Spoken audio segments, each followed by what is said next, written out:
Survive, Chapter 1. The cold bit at Martin's fingers as he fumbled with the remnants of his trail mix.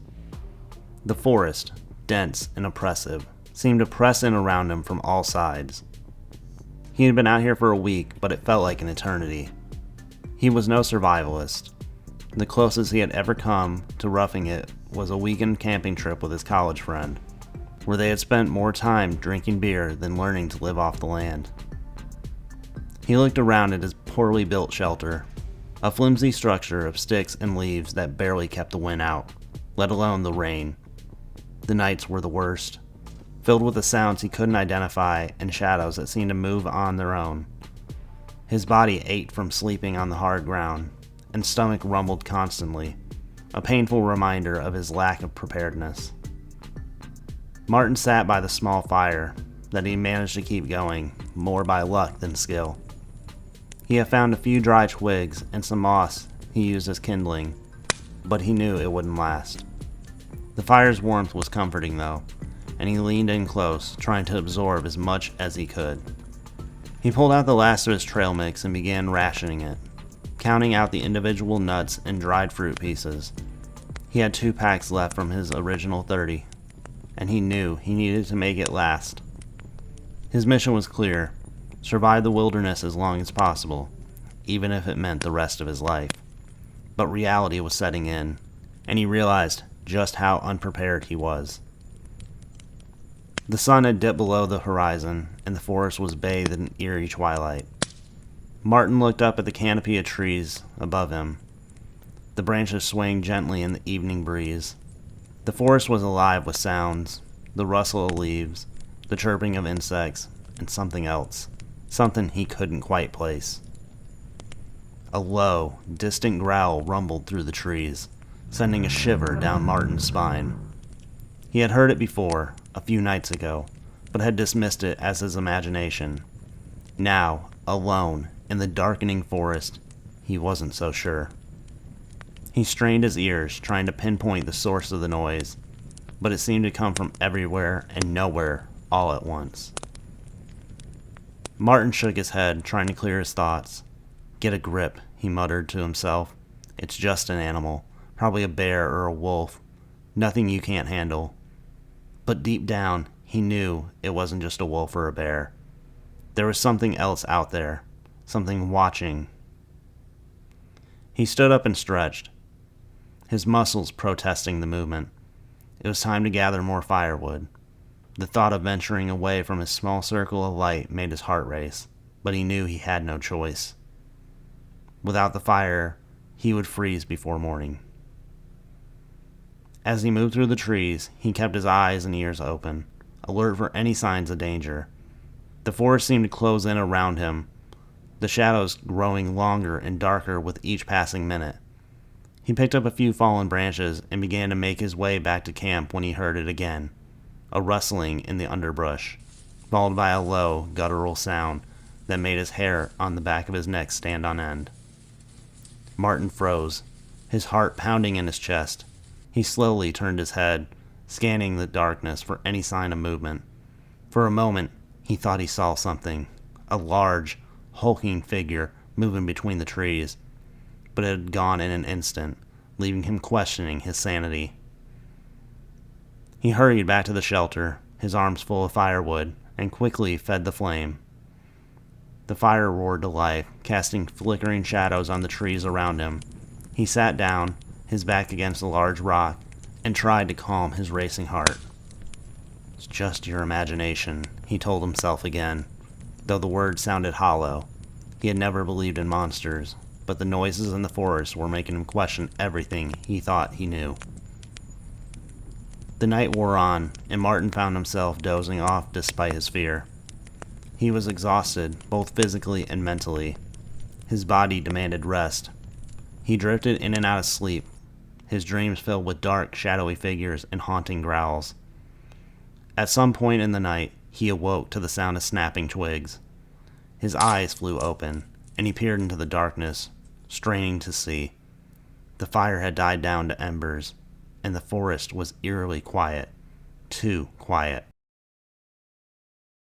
He listened, holding his breath, and then he thought he heard a soft thud, like something heavy being set down gently on the forest floor. His mind raced, imagining all the sorts of horror lurking just beyond the reach of the dying firelight.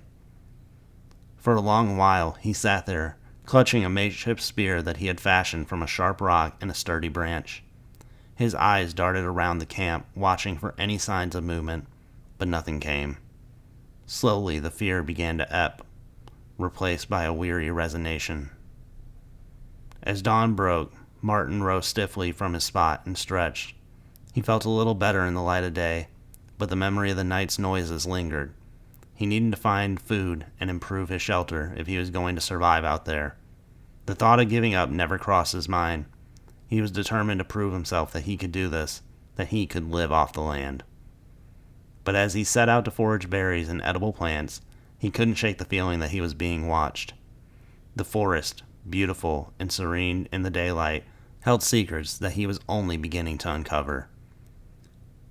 He pushed the thought aside and focused on the task at hand. Survival was all that mattered. Later on that day, as he knelt by a stream to drink, he heard it again, a distant, mournful howl that sent chills down his spine.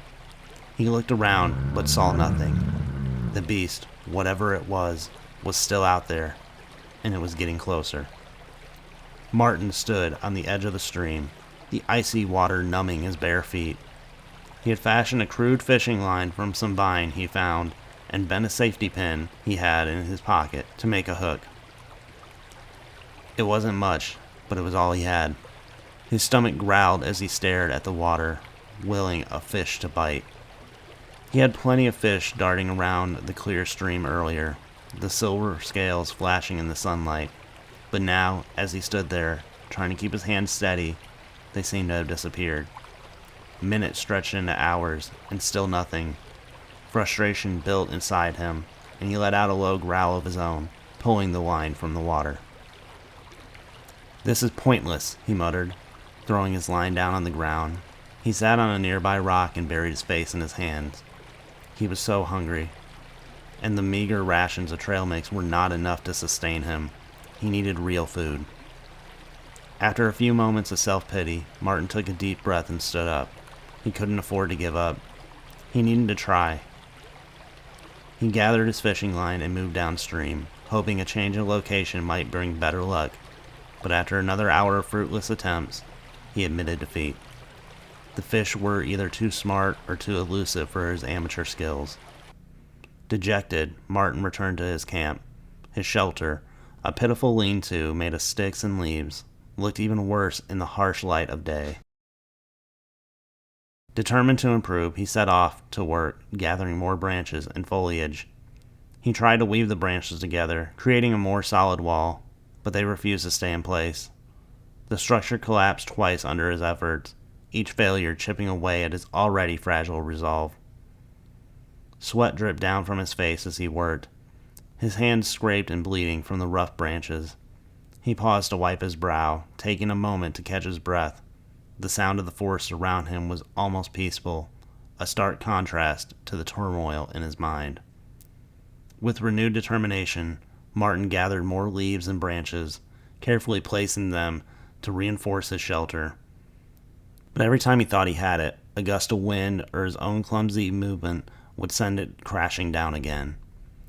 As the sun dipped lower in the sky, he realized he had made little progress.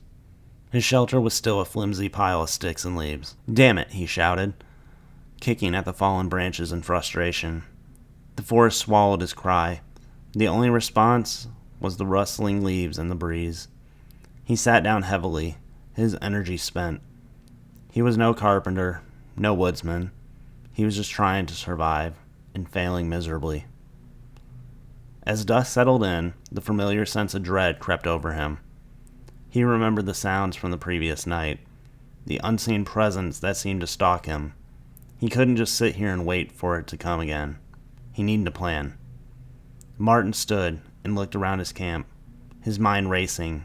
He needed to protect himself, to create some sort of defense against whatever it was out there. He decided to make a trap, something simple but effective. If he could catch the creature, or at least scare it away, he might have a chance.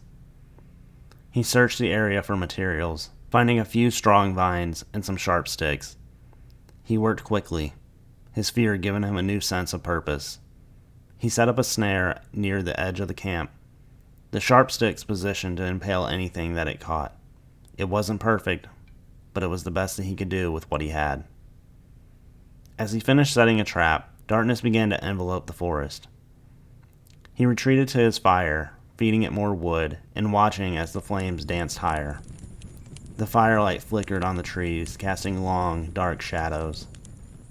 He sat down, his back against the rock, and clutched his makeshift spear. His eyes scanned the darkness, every rustle of leaf and snap of twigs making his heart race. He listened intently, his senses on high alert. Hours passed, the fire crawling softly. Just as he began to drift into restless sleep, he heard it again. The low, guttural growl, closer this time. His eyes flew open as he gripped his spear tighter. The beast was out there, something in the darkness, watching him. A sudden snap echoed through the trees, followed by a high-pitched squeal. Martin's heart leaped into his throat.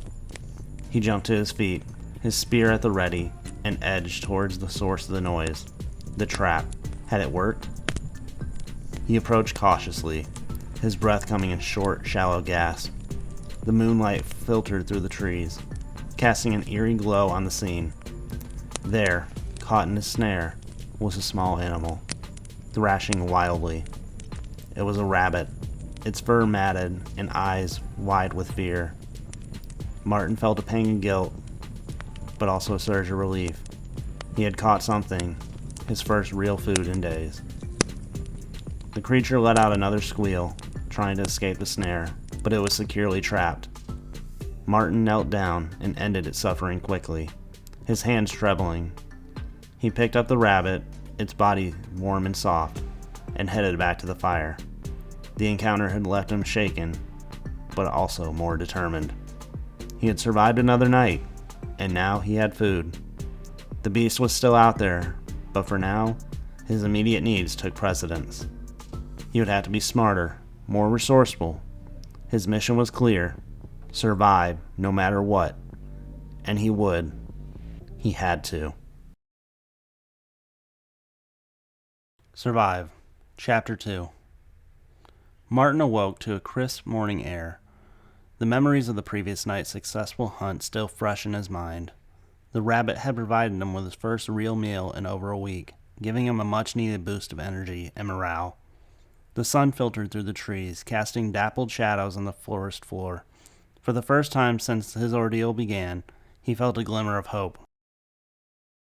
Determined to build on this small victory, Martin decided to try his hand at fishing again. He had spent the morning refining his fishing line, using a more flexible vine and fashioning a better hook from a piece of wire he had found washed up on shore. His fingers worked with a newfound purpose, each movement a small step towards mastering his environment. By midday, Martin was back at the stream, his makeshift line in hand. He carefully selected a spot where the water was clear and slow-moving, and he cast his line. As he sat on the bank, he watched the water intently, his earlier frustration replaced with a quiet determination. Minutes turned into hours, and just as doubt began to creep in, he felt a tug. His heart leaped as he carefully reeled in the line. There, at the end of his hook, was a small fish, its scales glistening in the sunlight. He let out a triumphant shout, unable to contain his excitement. He had done it. He had caught his first fish. Martin quickly dispatched the fish and cleaned it by the stream, his hands moving with surprising confidence. The smell of roasting fish later that afternoon was a welcome change, and as he ate, he felt a sense of accomplishment that he hadn't experienced since arriving in the forest. He was beginning to believe that he could truly survive here. With his immediate hunger satisfied, Martin turned his attention to his shelter. The lean-to had served its purpose, but it was clear he needed something more sustainable if he was going to live here long term.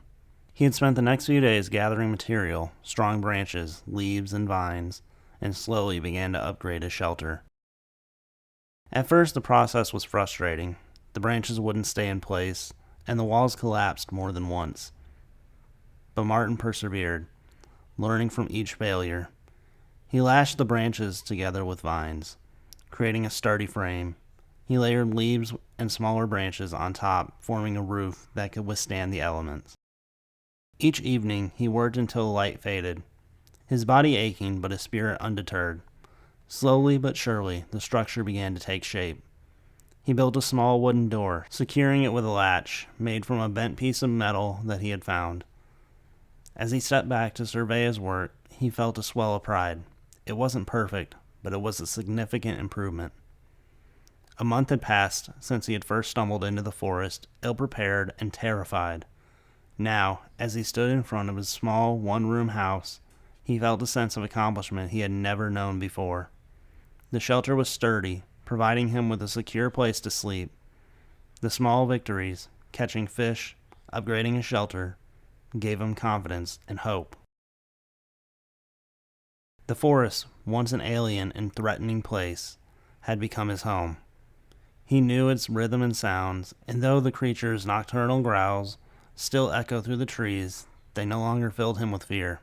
They were just part of the forest, a reminder that he was not alone, but not necessarily in danger. Martin sat by the fire one evening, watching the flames dance and crackle. He had become adept at maintaining it, gathering enough firewood to last through the night. The warmth and light provided him comfort, a buffer against the darkness that surrounded him. As he stared into the flames, he thought about his journey. He had come to the forest seeking something, an escape, a challenge, perhaps a new beginning. He had found all those things and more. He had discovered a resilience within him that he had not known existed. Each day was a new challenge, but also a new opportunity to learn and grow. The noises of the creature were a constant reminder of the unknown, but Martin had learned to accept it. They were just a part of the forest's soundtrack, mingling with the rustling leaves and chirping insects. He didn't know what the creature was, and maybe he never would, but for now, it was just another part of the world he'd chosen to make his home. As the fire crackled and the stars began to appear in the night sky, Martin felt a profound sense of peace. He had found his way into the wilderness, carving out a life for himself with his own two hands. He had no longer just been surviving, he was living, and whatever challenges lay ahead, he was ready to face them. Martin's days in the forest began to follow a rhythm. Each morning, he awoke with the sun, stretching his muscles and breathing fresh, crisp air. He had become adept at foraging, identifying which plants and berries were safe to eat.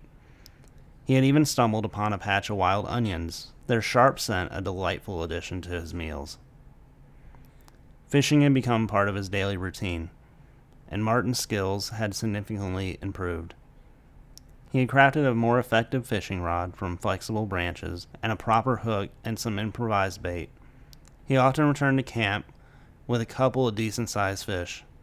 His meals were no longer just about survival, they were something to look forward to, something he took pride in preparing.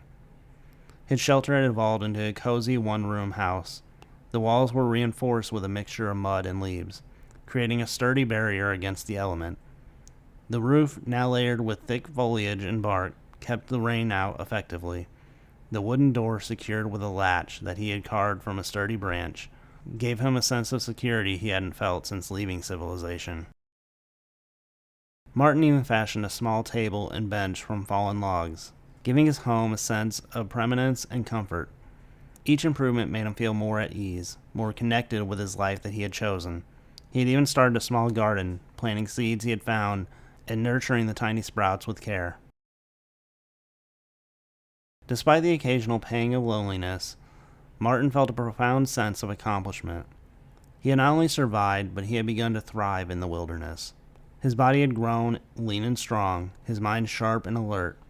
The forest had become his home, a place where he felt a deep, abiding connection to the natural world. Yet, despite his growing confidence, the eerie nocturnal sounds never completely faded from his awareness.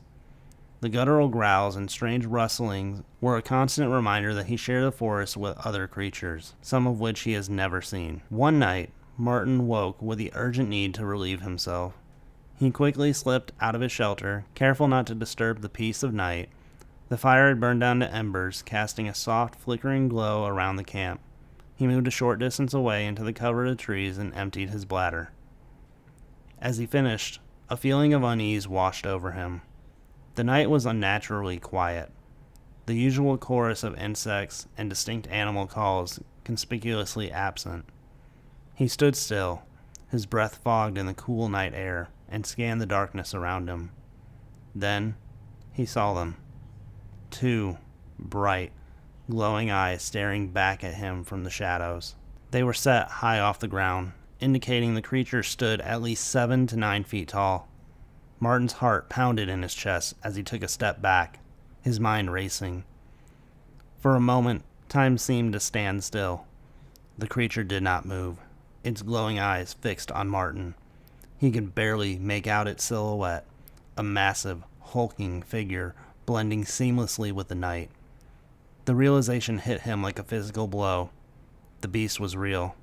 The noises, the sense of being watched, the strange tracks he had occasionally found, they all made sense now. Instinctively, Martin slowly raised his hand, trying to appear non-threatening. He held his breath, his eyes locked with the creature. The air between them was thick with tension, and Martin's mind raced with the thought of escape. After what felt like an eternity, the creature blinked once, and then turned and melted back into the shadows forest. Martin stood rooted to his spot, his heart hammering in his chest. He strained his ears, but the forest remained eerily silent. His movements slow and deliberate. Once inside, he had secured the door and stoked the fire, its warmth and light offering some semblance of safety. He sat down, his back against the wall, and tried to steady his breathing. The encounter had shattered his sense of security, reminding him that despite his successes, the forest was still wild and untamed. The beast was real, and it was out there, watching. Martin knew he would need to remain vigilant, but he also felt a strange sense of acceptance. The forest was his home now, and not like any home, it had its dangers. As the fire crackled, and the first light of dawn began to filter through the trees, Martin felt a renewed determination. He had faced the unknown and survived. Whatever lay ahead, he was ready to face it, one day at a time. As dawn's light filtered through the canopy, Martin sat by the fire, the embers glowing faintly. The encounter from the night before weighed heavily on his mind, and the reality of the beast had shattered the thin veneer of safety he had built for himself. For a moment, he had considered leaving the forest. The thought of returning to civilization, to the comfort and security it offered, was tempting. But as he pondered the idea, he realized that the world outside the forest had nothing to offer him anymore. He had no friends, no family waiting for him. His old life seemed like a series of hollow routines and empty interactions. Here, despite the danger, he had felt a sense of purpose. The shelter he had built with his own 2 hands was more than just a structure. It was a symbol of his resilience, his determination to carve out a place for himself in the world. Martin stood up and walked around his camp, the morning sun warming his face. The forest was alive with sounds of birds and leaves. It was his home now, the only home he had. The thought of leaving it, of abandoning his hard-won victories, felt like admitting defeat, and he couldn't do that now, not after everything that he had just accomplished. Days passed, and Martin threw himself into his daily routines with renewed vigor. He continued to fish, to forage, to tend to his small garden. Each task, no matter how mundane, reinforced his connection to the land. He improved his shelter further, adding stronger support and reinforcing the walls. The sense of accomplishment he had felt with each improvement was a powerful antidote to the fear that still lingered in the back of his mind. But the memory of those glowing eyes, the hulking silhouette in the night, never completely faded. It was only a constant reminder that he was not alone, that there were forces in the forest beyond his understanding. One night, as Martin lay in his shelter, the familiar sound of the forest lulled him into a light sleep. Suddenly, he was jolted awake by a loud, resounding thud. His heart raced as he sat up, strained to hear. The thud came again, followed by a series of heavy, deliberate footsteps. Each step seemed to shake the ground, reverberating through his small shelter. Martin's breath caught in his throat as he realized the beast was back, and it was close, very close. He grabbed a spear and held it tightly, his knuckles white with tension. The footsteps grew louder, closer, until they stopped just outside his door. He could hear the beast breathing, a deep, guttural sound that sent shivers down his spine. The door, though sturdy, felt like a flimsy barrier against the immense presence outside. Martin's heart pounded in his chest as he struggled to keep his breathing quiet, afraid that even the slightest noise would provoke the creature. The beast stood there for what felt like an eternity, its massive shadow cast against its thin walls of Martin's shelter by the dying fire. Martin could do nothing but wait, his muscles tense and ready to spring to action. The silence was oppressive, broken only by the beast's heavy breathing. Just when Martin thought that he couldn't bear it any longer, the beast let out a low, rumbling growl and turned away. The footsteps resumed, fading slowly into the distance. Martin didn't dare move until the sounds had completely disappeared, the forest returning to its normal nocturnal symphony. He collapsed back against the wall, his body shaking with a mix of fear and relief. The encounter had been terrifying, nearly giving him a heart attack, but he had survived. The beast had come and gone, and he was still there. Martin knew he couldn't let the fear drive him from his home. He had chosen this life and would see it through. The forest was his, with all its beauty and danger. He would remain vigilant, but he would not abandon his hard-won sanctuary. As he drifted back into an uneasy sleep, he felt a strange sense of peace. The beast was real, but so was he, and he would continue to survive, no matter what. Survive. Chapter 3. The months rolled on, and Martin's transformation from a desperate novice to a seasoned survivalist became apparent in every aspect of his daily life. His hands, once soft and unused to labor, were now calloused and strong. The forest, which had once seemed so intimidating, now felt like an extension of himself. Every morning, Martin woke up with the sun and set about his routine with a sense of purpose and efficiency. He would check his traps, gather firewood, and forage for berries and wild vegetables. His fishing skills had become almost second nature. He could now catch enough fish to keep him well fed without much effort. The taste of fresh fish, cooked over an expertly built campfire, was something he had come to deeply enjoy. His shelter had evolved into a sturdy, comfortable cabin.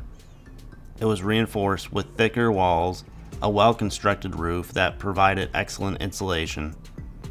He had built a small fireplace inside, its chimney venting the smoke safely outside, allowing him to stay warm during the colder nights. His small garden had flourished, providing a steady supply of herbs and vegetables that complemented his diet. Martin's small projects kept him busy and his mind sharp. He had learned to tan hides, fashioning them into useful items like clothing and blankets. He had constructed a storage area within his shelter to keep his supply organized and dry. His most ambitious project, however, was preparing for approaching winter. He knew that surviving the colder months would require more than just skill. It would require careful planning and resource management. One of the challenges he faced was preserving food. Fresh fish and game wouldn't last long without proper storage, and he needed a method to keep his supplies fresh for days. He had been experimenting with different techniques, such as smoking and drying meats, but he still needed to perfect his method. One afternoon, Martin was at the stream, catching fish as a part of his daily routine. He had caught several decent-sized fish, and had an idea to keep them fresh by leaving them in the water, attached to his line. He ran back out to his camp to retrieve a container he had fashioned from tree bark, thinking it would help with his preservation experiments. As he hurried back to the stream, a sense of urgency driving him, he was completely unaware of the change in the forest atmosphere. The usual chorus of birds and insects had fallen silent, replaced by an eerie stillness. When he reached the stream, he froze in his tracks. There, by the water, was the creature. It was massive, standing tall, with broad shoulders and a muscular frame covered in thick, dark fur. Its eyes were piercing yellow, set in a face that was a blend of human and beast, part Bigfoot, part werewolf. The creature was engrossed in devouring a fish that Martin had caught, its sharp teeth tearing into the flesh with ease. Martin's heart pounded in his chest as he ducked behind a large tree, his breath shallow and rapid. He watched in a mixture of awe and terror as the beast ate, completely oblivious to his presence. The creature's movements were surprisingly fluid and graceful for its size, each motion deliberate and powerful. For what felt like an eternity, Martin remained hidden, his mind racing. The creature was real, more terrifying than he had ever imagined.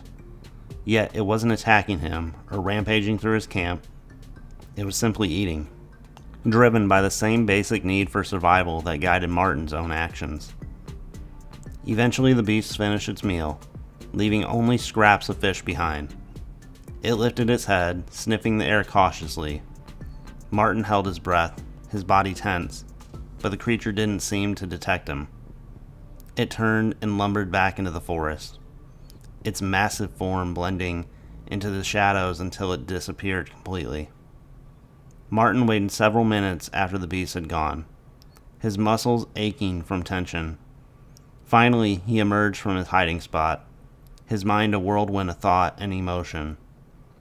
He approached the stream cautiously, his eyes scanning the forest for any sign of the creature's return. The remnants of the fish lay scattered on the ground, a stark reminder of what he had just witnessed. Martin collected the scraps and disposed of them, his mind still grappling with the reality of the encounter. Returning to his camp, he sat by the fire, staring into the flames. The beast was real, and it was close. Yet it hadn't harmed him. The encounter had given him a new perspective on his place in the forest. He was not the only one fighting for survival here. He shared this land with creatures that were both wondrous and terrifying. As days passed, Martin continued his preparations for winter with a renewed determination. The creature's presence was a constant reminder of the wilderness and unpredictability of the forest, but it also reinforced his resolve to stay. The forest had become his home, and he would face whatever challenges it presented with the same tenacity that had brought him this far. He would not let fear drive him away. Instead, he would respect the forest and its inhabitants, living alongside them the best he could. And as the first snowflake began to fall, Martin felt a deep sense of peace. He would be ready for whatever lay ahead, confident in his ability to survive and thrive in the untamed world. The first snow came gently, transforming the forest into a silent, white wonderland. Martin watched from the doorway of his shelter as the flakes drifted down, their quiet beauty masking the harsh reality that lay ahead. Winter had arrived, and with it, a new set of challenges. The cold was relentless, seeping into his bones. His once bustling routine now required additional layers of effort to cope with the freezing temperatures and the scarcity of resources. The forest, which had been so abundant during the warmer months, now offered little in way of food. Martin found it difficult to establish a new routine. His garden was buried under a blanket of snow, and the streams were beginning to freeze over, making fishing nearly impossible. He had a small stockpile of dried and smoked fish, but it was dwindling rapidly. Each day, as he counted the remaining pieces, a gnawing fear of starvation grew in the back of his mind. Hunting became an urgent necessity. He had crafted a bow and a set of arrows, using his newfound skill and the materials available to him. It was a crude weapon, but it was all he had. For a week, he practiced tirelessly, his fingers stiff from the cold as he struggled to gain proficiency. His first attempt was disheartening. The arrows flew wide of their marks, and more than once he lost them in the snow. Martin was nothing if not determined. Each failure was a lesson, each missed shot a step towards improvement. He adjusted his aim, refined his technique, and learned to move quietly through the snow-covered forest. Finally, after days of practice, his persistence paid off. He spotted a deer near a clearing, its brown coat standing out against the white landscape.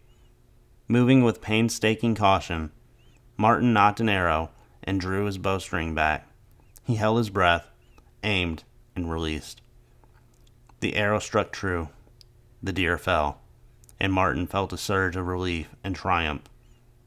He approached his kill with reverence, understanding the significance of the moment. This was more than just a meal. It was a lifeline, a testament to his resilience and adaptability. Back in his shelter, he worked quickly to butcher the deer, preserving as much meat as possible. He hung strips of it near the fire to dry, knowing that the bounty would sustain him through the toughest days of winter. The hide, too, was a valuable resource, and he began the process of tanning it for future uses. With a renewed sense of purpose, Martin reestablished his routine. The days were short, the nights were long, and he filled his time with productive tasks. He reinforced his shelter further, insulating it against the cold. He set traps for smaller game. He continued to practice his bow, ensuring that he would not go hungry again. The struggle was far from over, but Martin faced each day with the confidence that he had been forged through months of hard work and perseverance. He had become a survivalist specialist, adapting to changing conditions and learning from every challenge. The forest, though harsh and unforgiving in winter, had become his domain. He moved through it with a sense of belonging, his skills honed and his spirit unbroken. The beast, a constant presence in the back of his mind, was a reminder of the wilderness that surrounded him. But Martin no longer saw it as a threat. It was a part of the world that he had come to understand and respect. One night, as he sat by the fire, the warmth and light providing a welcome contrast to the icy darkness outside, Martin reflected on his own journey. He had come to the forest seeking something, a challenge, an escape, perhaps a new beginning. He had found all of that and more. As the fire cracked and the wind howled outside, he felt a deep sense of peace. He had faced the unknown and survived. He had learned to live in harmony with the land, to respect its dangers and cherish its gifts. And he knew that whatever challenges lay ahead, he was ready to face them. Winter would be long and difficult, but Martin was no longer afraid. He was a part of the forest now, a testament to the resilience of the human spirit, and as the snow continued to fall, he drifted into a deep, contented sleep, ready to face another day in his wilderness home.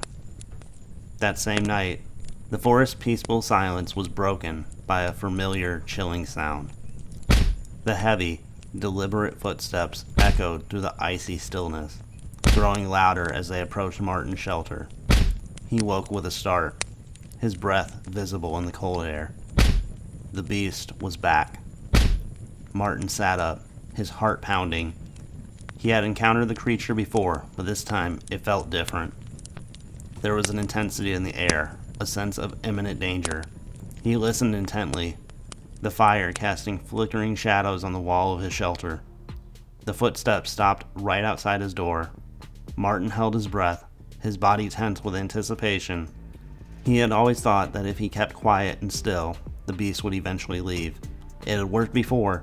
Why wouldn't it work now? But this time, he was wrong. Survive. Chapter 4. With a sudden, deafening roar, the beast raised its massive hands and brought them down with a force that shook the ground. The door splintered under the impact, and the walls of his shelter creaked ominously. Martin scrambled to his feet, eyes wide with terror as the creature's shadow loomed over him. Another powerful blow, and his shelter began to collapse. Martin ducked and rolled to avoid falling debris, his mind racing. He needed to get out, to escape the destruction. But the beast was relentless, its fury unmatched. The walls gave way, the roof came crashing down. Martin crawled through the wreckage, his heart hammering in his chest. He managed to pull himself free, just as the beast tore through the last of his shelter. He ran, the cold biting into his skin, but he didn't stop. He couldn't afford to. He glanced back once, seeing the beast standing amidst the ruins of his home. Its eyes glowed fiercely in the moonlight, its breath steaming in the cold air. Martin didn't wait to see what it would do next. He ran deeper into the forest, seeking refuge among the trees. Finally, after what felt like an eternity, he was found in a dense thicket and crawled inside. His body shaking with fear and exhaustion, he listened intently, the sound of the beast's rampage growing fainter until they disappeared altogether. Martin lays there, panting and shivering, his mind struggling to process what had happened. His shelter, his home, was gone. The beast had destroyed everything he had worked so hard to build. But the initial shock subsided. A steely determination took its place. He was not defeated. He had survived the worst, and he would survive this too. The forest was his home, and he would rebuild. He would learn from this encounter and become even stronger, even more resilient. As the first light of dawn began to filter through the trees, Martin forced himself to move. He would gather his scattered belongings, find a new place to build, and start again. The beast had won this battle, but the war was far from over. Martin was a survivor, and no matter how many times he was knocked down, he would always get back up. The forest was his home, and he would defend it with every ounce of strength he had. The cold seeped into Martin's bones as he huddled into a makeshift shelter, a crude lean-to, built hastily from branches and leaves. His mind was a whirl of fear and determination. The beast had destroyed his home, and now it was time to turn the tables. He would hunt it down and reclaim his place in the forest. Martin armed himself with his bow, arrows, and spear that he had crafted. He moved stealthily through the snow-covered woods, scanning for any signs of the creature. Days passed without a trace. The only sound was the crunch of his footsteps and the wind rustling through the bare branches. Frustration gnawed at him. The beast seemed to have vanished, leaving him alone in the freezing wilderness. He returned to his temporary shelter each night, the cold pressing in on him. His fire provided little comfort against the relentless chill. He wrapped himself in animal hides, but it was not enough. Each night, he felt himself growing weaker, the cold sapping his strength. One particularly frigid night, as he lay shivering and feeling the icy fingers of death closing in, he heard it. The beast was back. Martin's heart pounded as he grabbed his spear and crawled out of his shelter. The creature's glowing eyes pierced the darkness, and Martin's fear was replaced with a surge of adrenaline. He charged at the beast, thrusting his spear forward. The beast roared and swatted at him, the blow sending Martin sprawling into the snow. Undeterred, Martin scrambled to his feet and lunged again. He managed to stab the creature's side, but the spear barely penetrated its rock-solid skin.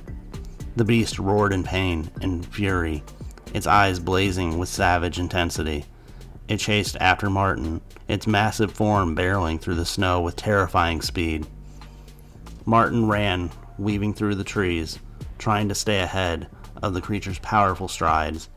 He used every trick he knew, climbing trees to catch his breath, leaping over fallen logs, and doubling back on his own trail to confuse the beast. But it was relentless, its roars echoing through the forest as he pursued him. He was over 8 miles deep into the woods. The distance to the main road seemed insurmountable, but Martin had no choice. He had to escape. As dawn broke, casting a pale light over the snowy landscape, Martin's strength was nearly gone. His breath came in ragged gasps, and his muscles ached with exhaustion. Finally, he burst through the tree line onto the main road. His legs gave out, and he collapsed onto the asphalt. A park ranger's vehicle appeared, the driver jumping out and rushing to Martin's side. The ranger exited his car and helped Martin to his feet, and guiding him into the warmth of his vehicle. Minutes later, another vehicle arrived. Martin assumed it was another ranger. The man opened the car door and began questioning him. "What happened out there?" he asked in his sharp tone. "There was a beast. A creature in the woods. It destroyed my shelter, chased me. I tried to kill it, but it's unstoppable. Martin's words tumbled out in a frantic rush. The man's eyes narrowed. A beast? Can you describe it? It's huge. 7, 8, 9 feet tall, maybe? Covered in fur, with glowing eyes. It's a monster. Martin's voice wavered, his fear palpable. The man exchanged a look with the park ranger before continuing. How long have you been out there, sir? Months. I've been living off the land, trying to survive, but the beast, it won't let me. He nodded slowly, then leaned closer. Martin, why were you out there in the first place? Martin hesitated, his eyes darting around. I wanted to live off the land, to escape things. Wait. How did you know my name? What things, Martin? Martin's heart raced as he noticed the man he was talking to was not wearing a park ranger outfit, but an FBI uniform. I need to get away from everything. The officer's expression hardened. Martin, you've been a very hard criminal to catch. It all makes sense why we couldn't find you. We've had your picture posted on every news station across the entire country. What? No, sir, my name's not Martin, it's Martin Steele. You are under arrest for over 20 accounts of terrorism in the United States and 500 murders, the officer announced while grabbing Martin out of the car and putting him in handcuffs. What about the beast? Martin asked. If there's a beast out there, I'm sure someone would have reported it way before you, says the officer. Martin sat in the back of the cop car as they drove out of the wooded area. He sat there and replayed the events in his head. All the evil things that Martin had done. All the lives that had ended because of the sinister man. All the emotions caught up with him. The fear of what was waiting for him when he left that forest. The hatred that stems from this wicked human being. That was the beast. It wasn't a tall creature living in the woods. It was the terror living inside Martin's brain. There's no telling how long Martin would have made it out there if it wasn't for his own anxieties. Parades were thrown across the country for the capturing of Martin Steele. This lone soul was the reason for countless families losing loved ones. Tortured emotions of not being able to see close friends and family members ever again. Friends and relatives of the victims would be outside the prison, chanting and picketing around until the judges granted the death penalty for Martin. At last, Martin was behind bars. He was far from freedom of living in the woods. At this point, he would trade anything to be given one more chance. Martin had lived with the consequences, though. He didn't deserve to be free. He didn't deserve the luxury of fresh air. After all, he was a villain.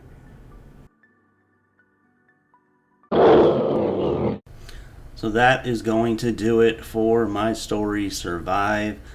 I told y'all I don't think y'all were ready for the ending. Kind of a very unexpected journey. But if only there was like some sort of way that like we could know more about who this guy is and like, I don't know, just like where he came from or who he's actually. How did that get there? A little bit of an Easter egg again for you guys. So yes.